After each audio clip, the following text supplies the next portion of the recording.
குழந்தைகள் தனித்து விடப்படுகிறார்கள். பாலியல் குற்றவாளிகளுக்கு 2 மாதத்தில் தண்டனை கொடுக்க வேண்டும். பெற்றோர்கள் குழந்தைகளுடன் உரையாட தயங்குவது ஏன்? பாலியல் குற்றங்களை தடுக்க வழி என்ன?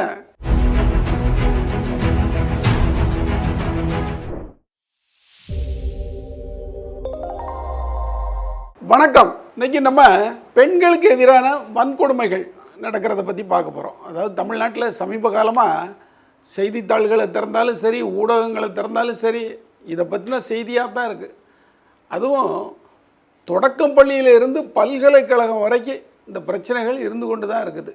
இது ஏன்?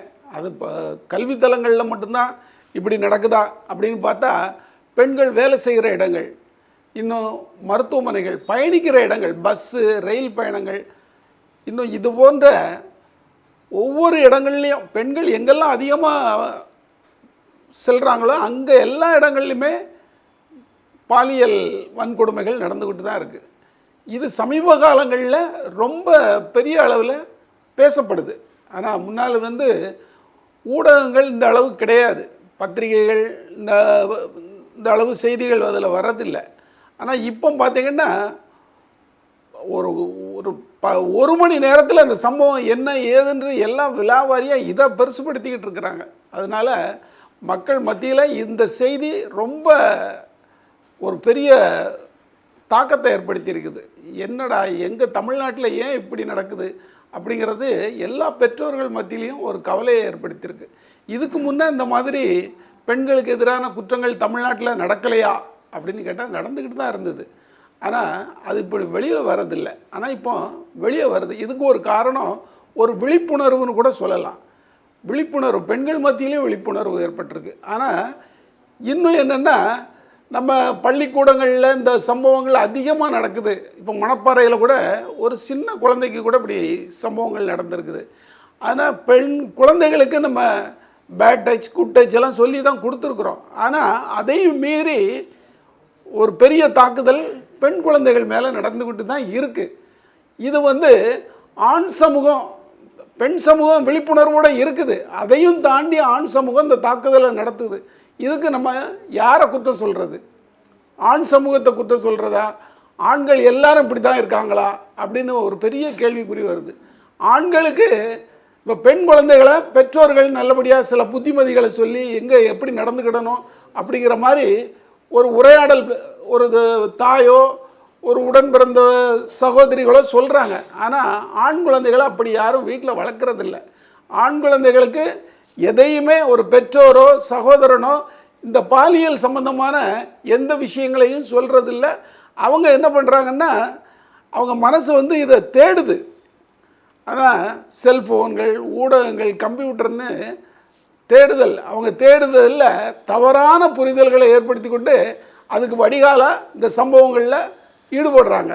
இப்போ பார்த்திங்கன்னா போச்சம்பள்ளியில், கிருஷ்ணகிரி மாவட்டம் போச்சம்பள்ளியில் ஆசிரியர்களே ஒரு 8ஆம் கிளாஸ் மாணவியை பலாத்காரம் பண்ணி கருக்கலைப்பு வரைக்கும் போயிடுச்சு. அந்த பிரச்சனையும் தமிழ்நாட்டில் பெருசாகிடுச்சு. ஆனால் கடந்த மாதம் 10ஆம் தேதி தான் சட்டசபையில், தமிழ்நாடு சட்டசபையில் பெண்களுக்கு எதிரான குற்றங்களுக்கு தண்டனையை அதிகரிக்கிறதுக்கான மசோதாவை முதல்வர் தாக்கல் பண்ணார். ஆனால் பார்த்திங்கன்னா அதிகாரம் மிக்கவர்கள், இன்னும் தனக்கு கீழே பணி செய்கிறவங்கள், இவங்கள மேலெல்லாம் இந்த மாதிரி வன்கொடுமையை தாக்குதல் நடத்தினாங்கன்னா ஆயுள் முழுக்க வெளியே முடியாத அளவுக்கு சட்டத்தில் இடம் ஆயிருக்குது. அதுவும் பார்த்திங்கன்னா வன்கொடுமைன்னு நிரூபிக்கப்பட்டதுன்னா மரண தண்டனை வரை கொடுக்கலாம் அப்படிங்கிற மாதிரி இந்த சட்டம் திருத்தம் செய்யப்பட்டிருக்கு. இவ்வளவு சட்டம் திருத்தின பிறகும் சம்பவங்கள் நடந்துக்கிட்டு தான் இருக்குது. இதுக்கு இன்னொரு காரணம் என்னென்னா, இந்த சட்டங்கள் எவ்வளவு தான் இருந்தாலும் மக்கள்கிட்ட பயம் இல்லையா அப்படிங்கிற மாதிரி ஒரு கேள்வி வருது. ஆனால் என்ன காரணம்னா, இந்த சட்டங்கள் இயற்றப்பட்டு இந்த குற்றங்கள் கோர்ட்டு வரைக்கும் போய் அந்த குற்றங்கள் நிரூபிக்கப்பட்டு குற்றவாளிக்கு தண்டனை எவ்வளவு சீக்கிரம் கிடைக்குது அப்படிங்கிறது தான் இதில் பிரச்சனை. பார்த்திங்கன்னா இந்த சம்பவம் நடந்து இப்போ அண்ணா பல்கலைக்கழக சம்பவங்கள்லாம் இப்போ நடந்து 2 மாதத்துக்கு மேலே ஆச்சு. ஆனால் தண்டனை இன்னும் அவருக்கு எப்போ கிடைக்கும் அந்த குற்றவாளிக்கு அப்படிங்கிறது ஒரு பெரிய கேள்விக்குறியாக இருக்குது. ஆனால் உடனடியாக தண்டனை கொடுக்கறதுக்கு என்ன?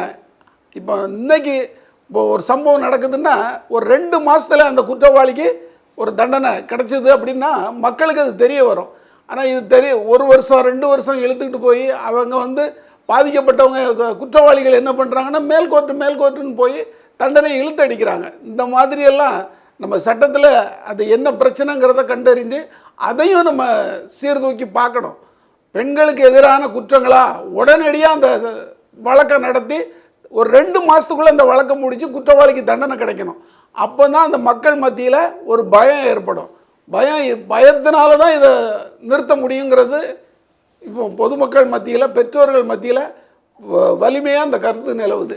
அதனால் குற்றங்கள் நம்ம சட்டங்கள் எவ்வளவு தான் ஏற்றினாலும் இந்த கடந்த 10ஆம் தேதி சட்டம் ஏற்றினதுக்கு பிறவே தமிழ்நாட்டில் ஒரு 10 சம்பவங்கள் நடந்திருக்குது. பள்ளிக்கூடத்தில் இன்றைக்கி கூட புதுக்கோட்டை மாவட்டத்தில் நடந்திருக்குது, திருப்பூரில் நடந்திருக்குது.